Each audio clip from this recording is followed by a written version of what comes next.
Hello दोस्तों, आज हम एक्सप्लेन करेंगे तमिल मूवी जय भीम का। तो चलिए कहानी शुरू करते हैं। कहानी शुरू होती है, कुछ पुलिस वाले कुछ लोगों को पकड़ रहे हैं और उनकी जाति पूछ रहे हैं। जात पूछते हैं और जाति के आधार पर उनको अलग कर देते हैं।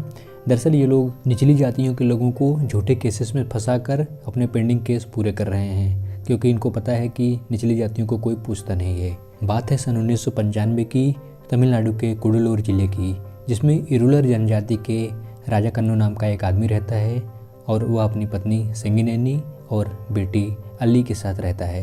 इनका मुख्य व्यवसाय मजदूरी करना और सांप पकड़ना है। ये लोग समाज में बड़े उपेक्षित नज़र से देखे जाते हैं। एक दिन की बात है, एक धनाढ्य परिवार में एक अमीर महिला अपना गहना बदल रही होती है। तभी वहाँ पर उसे सांप दिखता है और फिर बुलावा आ जाता है राजा कन्नू का। वह वहाँ तुरंत पहुँचता है और वहाँ पर सांप को देखता है और उसे पकड़ लेता है। बात आई गई हो जाती है। राजा कन्नू और उसके टोले वाले चाहते हैं कि उनके बच्चे पढ़ाई करें और भविष्य में आगे चल के नौकरी करें, इसलिए वह उनको पढ़ाते हैं और एक टीचर जिसका नाम मैत्रा है वो आकर पढ़ाती है। राजा कन्नू को बाहर जाना पड़ता है काम के लिए और वह भट्टे पर जाता है और काम करता है। इधर उस धनाढ्य परिवार के घर गहनों की चोरी हो जाती है और जब पुलिस पूछताछ करती है तो वे उस सपेरे राजा कन्नू का नाम बता देते हैं शक के तौर पे। पुलिस तुरंत राजा कन्नू के टोले में पहुंच जाती है। वहां पर वह न मिलता है, इसलिए वह पुलिस उनकी पत्नी और भाई बहन और उनके चचेरे सगे संबंधियों और गांव के कुछ लोगों को पकड़ कर ले जाती है जेल में और वहां पर खूब पिटाई करती है। चंद्रू एक वकील है और सभी वकीलों के साथ वह किसी बात पर धरने पर बैठा हुआ है। तभी एक केस आता है और वह भाग कर जाता है अदालत में और केस लड़ता है।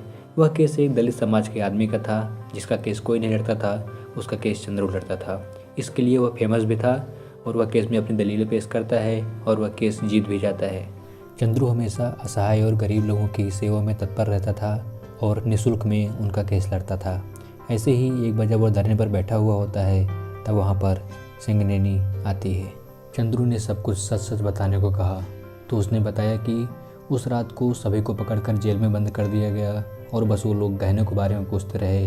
हमने बताया कि हमने कुछ नहीं किया है, लेकिन वो बस हमको पीटते रहे और पूरी रात भर पीटे और अगले दिन भी पीटते रहे।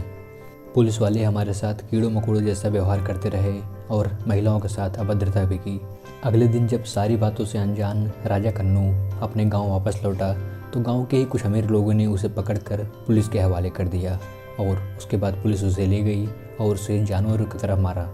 उसे बस पूछते रहे और वह कुछ न बता पाया और बस उसकी कुटाई होती रही। उसके बाद पुलिस ने और सबको तो छोड़ दिया, लेकिन राजा कन्नू और उसके भाई इरुटप्पन, उसकी बहन पंचामाली और साले बोसुकुट्टी को पकड़ लिया और सभी को जाने दिया। पुलिस पर भी ऊपर से प्रेशर था और वह इसलिए इन लोगों की और ज़्यादा पिटाई कर रहे थे और बेरहमी से बहुत ज़्यादा मार रहे थे। अगले दिन वह जब खाना लेकर आई थी तो इन तीनों को आखिरी बार देखा था और ये लोग दया की भीख मांग रहे थे और अपने आप को बचाने के लिए कह रहे थे। और अगले दिन पुलिस ने आकर बताया कि ये तीन लोग जेल तोड़कर भाग गए हैं और पता नहीं कहाँ चले गए हैं। चंद्रू के लिए यह केस बहुत कठिन था क्योंकि यह एक तरफा था और पूरी तरीके से पुलिस के फेवर में था, लेकिन चंद्रू ने एक बार आजमाने की कोशिश की। उसने हैवियस कॉर्पस पिटीशन दायर किया और आ गए मैदान में। इस पिटीशन में यह होता है कि केस में सबूत न होने पर भी दूसरे पक्ष को हाजिर होना पड़ता है, मतलब पुलिस को हाजिर होना पड़ेगा और इसमें चंदू सफल हो जाता है और पुलिस को शामिल होना पड़ता है और उसके बाद सवाल जवाब होता है और चंदू को 3 दिन की मोहलत मिल जाती है। आगे की तहकीकात के लिए इन लोगों से पूछताछ करना चाहता है, लेकिन हैबियस कॉर्पस केसेस में ऐसा नहीं होता है। लेकिन चंदू राजन केस का हवाला देता है जो 1976 में हुआ था। इससे वह जीत जाता है और इन लोगों से सवाल जवाब कर लेता है। इससे पुलिस शक के घेरे में आ जाती है और चंद्रू को और मोहलत मिल जाती है। अब यह केस पब्लिक प्रोसिक्यूटर के बड़े वकील राम मोहन लड़ेंगे, क्योंकि ये कोई केस हारते नहीं हैं और यह केस इन्होंने अपने हाथों में ले लिया है। पुलिस पर सवाल उठने लगा था, इसलिए ये लोग सिंगिनेनी को दबाव बनाने लगे थे केस वापस लेने के लिए, लेकिन सिंगिनेनी ने हिम्मत नहीं हारी और इसमें चंद्रू ने उसकी पूरी मदद की। अगले दिन नए वकील राम मोहन ने अपना मजबूत दलील पेश किया और बताया कि ये लोग केरला बॉर्डर भाग गए हैं और उसका सबूत भी दिलाया। इससे चंद्रू का केस कमज़ोर पड़ने लगा। अगले दिन मैत्रा ने बताया कि ये लोग पढ़ना लिखना नहीं जानते और फ़ोन नहीं लगा सकते हैं, तो चंद्रू और मैथरा लोग सभी लोग गए केरल के उस पीसीओ के पास जहाँ से फ़ोन आया था। वहाँ पर जाकर पता चला कि फ़ोन कॉल्स पुलिस ने ही किया था केस बनाने के लिए, और इससे पुलिस की पूरी पोल खुल जाती है। चंद्रू इस केस को सीबीआई की मांग करता है और सरकार ने इसे सीबीआई जांच का आदेश दिया और आईजी के रूप में पेरीमल स्वामी इसका पूरा देखभाल करेंगे। चंद्रू आईजी को लेकर उन दलितों की बस्ती में जाता है जिनके ऊपर अत्याचार हुए थे। उन सभी ने अपनी अपनी कहानियाँ बताईं, जिससे आईजी काफ़ी प्रभावित हुए और इन दोनों ने मिलकर केस को सॉल्व करने का बीड़ा उठाया। क्योंकि केस तो आगे बढ़ रहा था, लेकिन इन तीनों का कोई पता नहीं चल रहा था। इन लोगों ने हर जगह जाकर जेलों में खोजा और हर जगह जितनी संभावनाएं बन सकती थी सारी जगह पता किया, और एक जगह पता करने पर हिट एंड रन केस में ये पता चला कि राजा कन्नू की रोड एक्सीडेंट में मौत हो गई है। इससे सिंगरेनी के पूरे परिवार पर पहाड़ टूट पड़ता है। लेकिन अब भी यह पता लगाना था कि उसके दोनों साथी इरुपट्टम और बोसाकुट्टी कहाँ हैं। इंस्पेक्टर गुरुमूर्ति का कहना था कि जब ये लोग भाग रहे होंगे तो किसी ट्रक के नीचे आकर इसकी मौत हो गई होगी और वो लोग भाग गए होंगे।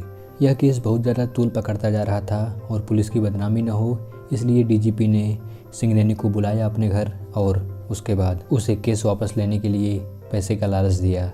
लेकिन सिंगरेनी ने अपने सम्मान और न्याय के लिए इस ऑफर को ठुकरा दिया और वहाँ से चली गई। इधर काफ़ी सोचने के बाद चंद्रू का माथा ठनका कि इरुपट्टम और बोसाकुट्टी शायद केरल की एक जेल में हो सकते हैं जो गुरुमूर्ति के दोस्त की है। तो ये लोग वहाँ पहुँचते हैं और जाकर देखते हैं तो ये बात सच निकलती है। इन दोनों लोगों को कैद करके रखा गया था जेल में। इन दोनों को अदालत ले जाया गया। रास्ते में इनको रोकने का प्रयास हुआ, लेकिन आखिरकार ये लोग अदालत पहुँच गए।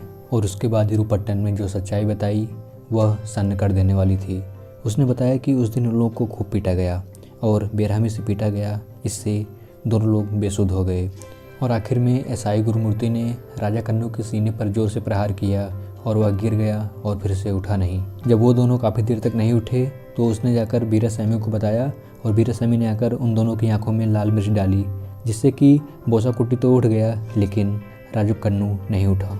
और हमने आखिरी बार राजा कन्नू को वहीं पर देखा था। उसके बाद पुलिस वाले हम लोग को पकड़कर आँख में पट्टी बांध कर ले आए और दूसरी जेल में रख दिया। दूसरे पक्ष ने दलील पेश किया कि माना कि पुलिस की थोड़ी बहुत गलती है, लेकिन ये साबित नहीं होता कि उसने ही कत्ल किया है। लेकिन फोरेंसिक के डॉक्टर ने बताया कि राजू कन्नू के भी आंखों में लाल मिर्च देखी गई और कोई इंसान लाल मिर्च लिए हुए रोड पर नहीं जा सकता कि जहाँ पर उसकी मौत हो। इससे प्रूफ हो गया कि पुलिस कस्टडी में ही उसकी मौत हुई थी और उसके बाद ये लोग जाके उसे सड़क पर फेंक दिए थे। और भी साबित होता है कि जो गहने गायब हुए थे वो पुलिस की सांठगांठ से ही गायब हुए थे और फिर उन्हें वापस भी मिल गया था। अब कोर्ट ने ऐतिहासिक फैसला सुनाया। गुरुमूर्ति और वीरास्वामी को तुरंत बर्खास्त करके जेल भेज दिया गया और सिंगरेनी को 3 लाख रुपए और एक मकान दिया गया और कानून में भी कुछ बदलाव किए गए जिससे बाद में ऐसी गलतियां न हों। ये जीत थी चंद्रू के ईमानदारी की, ये जीत थी सिंगरेनी के मजबूती की, ये जीत थी उस हर दलित समाज के लोगों की जो अब तक शोषित किए जा रहे हैं, और एक तरह से यह जीत थी उस समाज के लिए जो अब बदल रहा है। तो दोस्तों, ये थी जय भीम की पूरी कहानी। आशा करता हूँ आपको यह वीडियो पसंद आया होगा। इस वीडियो को यहीं पर समाप्त करते हैं और बहुत जल्दी हाजिर हो जाऊँगा एक नए और धमाकेदार वीडियो के साथ। तब तक के लिए हंसते रहिए, मुस्कुराते रहिए और अपना ख्याल रखिए।